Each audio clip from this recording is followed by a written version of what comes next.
You ever notice how, as you get older, your circle gets smaller? Not because you stopped caring, not because you turned cold, but because you finally started seeing people for who they really are. Life has a funny way of teaching you that peace is expensive, and not everybody deserves to share it with you. When you're young, you can laugh it off, brush it off, let things slide. But when the years start to add up, when you've walked through storms, when you've buried dreams and rebuilt yourself from ashes, you realize your peace is sacred. You realize not everyone who smiles at you is rooting for you. See, when you get older, the game changes. You don't crave crowds, you crave quiet. You don't chase validation, you crave energy that matches your peace. You start to see how certain people drain your spirit, twist your joy, and steal your time. And time, my friend, is the one thing you never get back.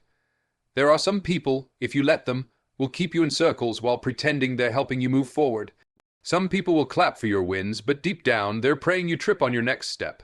Some people don't want peace, they want control. The truth is, not everyone ages with wisdom. Some people grow older but never grow up. They carry their bitterness like a badge, spreading it wherever they go. They can't stand to see others happy because misery loves company. These are the people who show up with smiles but leave you feeling heavy. You know the type. Every conversation feels like a battle. Every visit feels like a storm. You walk away wondering why your energy feels low, why your spirit feels tired. It's because you've been feeding your peace to the wrong people. And sometimes, the most dangerous people are the ones closest to you. The ones who know your history, your pain, your weakness. They don't stab you in the back. They do it with a hug. They disguise toxicity as love, manipulation as concern, and disrespect as honesty. You have to be wise enough to see through it, strong enough to set boundaries, and bold enough to protect your peace at any cost. Because when you reach a certain point in life, you start realizing that protecting your peace isn't selfish, it's survival. You've spent years fighting battles nobody saw, healing wounds nobody noticed, and carrying weights nobody thanked you for. You owe it to yourself to guard your energy like treasure, to recognize who drains you, who feeds you, and who deserves to stay. So, as you move through the later chapters of your life, remember this peace isn't given, it's built. It's built through self-awareness, through boundaries, through courage. And if you want to live your remaining years with clarity, joy, and strength, you must learn who to keep close and who to let go. Because sometimes, the greatest act of love is walking away from those who disturb your peace. As you grow older, you start to feel energy in ways you never noticed before. You can walk into a room and sense whether it lifts your spirit or drains your soul. Some people carry light with them. They bring calm, understanding, and presence. But others, those energy drainers, carry chaos. They thrive on gossip, drama, and negativity. They don't come to share peace. They come to take it. You'll notice how conversations with them always leave you uneasy, how their presence feels heavy even when they smile. Recognizing these people isn't about judging them. It's about protecting yourself. See, peace becomes priceless when life has already taught you hard lessons. You no longer have the strength to keep pouring into people who only take. Energy drainers can disguise themselves as friends, family, or coworkers. They might appear supportive, but deep down, they feed off your calm. They interrupt your silence, question your joy, and make your peace feel like something you have to defend. You start to realize that not everyone deserves access to your energy. Protecting your peace means paying attention to how you feel after every interaction.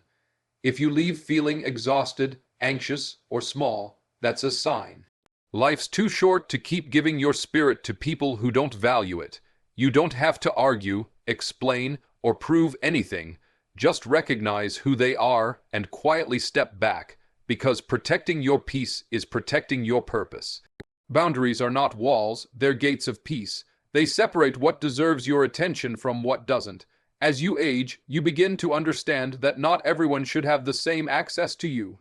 Some people will test your limits just to see how far they can go. And if you don't set boundaries, they'll keep taking until there's nothing left. Setting firm boundaries isn't about being rude. It's about respecting yourself enough to say, "This is where my peace begins." Because manipulation and negativity have a way of sneaking in quietly, wrapping themselves in words like care or honesty, when really, They're just attempts to control your emotions. When you let people cross lines too many times, you teach them that your comfort doesn't matter. But the moment you start saying no, the moment you stop explaining your every choice, you reclaim your power. Boundaries protect your mind, your time, and your energy from being drained by those who never fill you back up. You begin to realize that peace isn't about keeping everyone happy. It's about keeping yourself grounded. Those who truly value you will respect your space. Those who don't will call you distant. But you'll feel the difference in your spirit. Every time you stand firm, every time you refuse to let negativity through the gate, you get stronger, lighter, freer, because real peace only exists where boundaries are honored. There are people who will pretend to care just so they can keep control. They speak softly, but their words carry weight meant to trap you. They disguise control as concern, making you believe they're only looking out for your best interest. They'll say things like, "I'm just trying to help," or "I know what's best for you," while slowly pushing you to doubt yourself. These people are dangerous because they make manipulation look like love. They build their power by keeping you uncertain, by making you depend on their approval. The older you get, the more you must learn to see through it. True concern never demands control. It supports your growth even when you choose a different path. But false concern will always come with strings attached: expectations, guilt, and emotional pressure. You start realizing that peace doesn't come from pleasing others. It comes from trusting your own instincts. You can't let someone else's fears, opinions, or insecurities dictate how you live. Recognize when someone's advice feels more like direction, when their help feels more like ownership. Breaking free from that kind of control takes courage.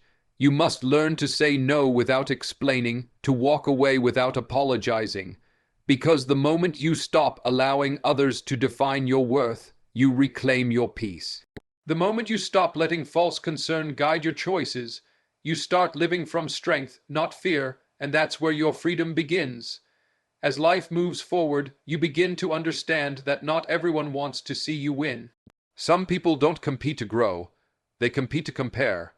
They measure your happiness against their own and feel threatened by your peace.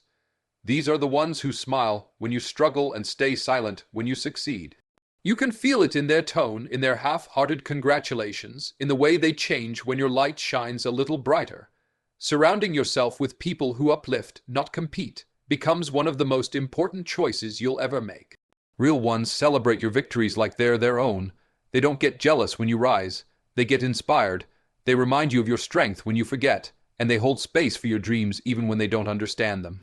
But the ones who compete with you secretly want to see you fall because your success exposes their lack of effort. They'll try to downplay your progress, make jokes about your growth, or compare their life to yours until you start questioning your own journey. Peace doesn't live where competition exists. It lives in the company of those who push you forward without envy, who see your light and still choose to shine beside you.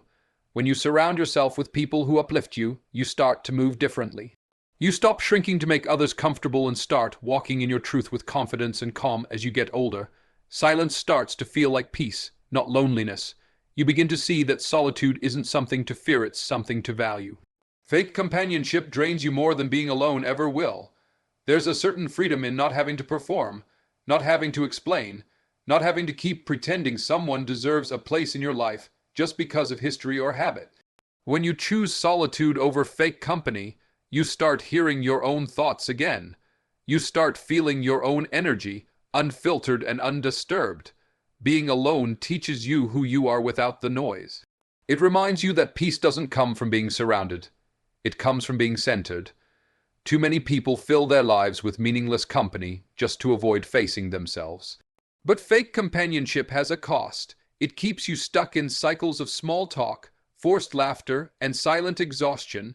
You deserve more than that. The right people will bring calm, not chaos. But if you can't find them, it's better to walk alone until you do. Because solitude heals what fake connections keep breaking. It gives you space to breathe, to reflect, to rebuild. You start realizing that peace isn't about how many people sit beside you. It's about how you feel when you sit with yourself.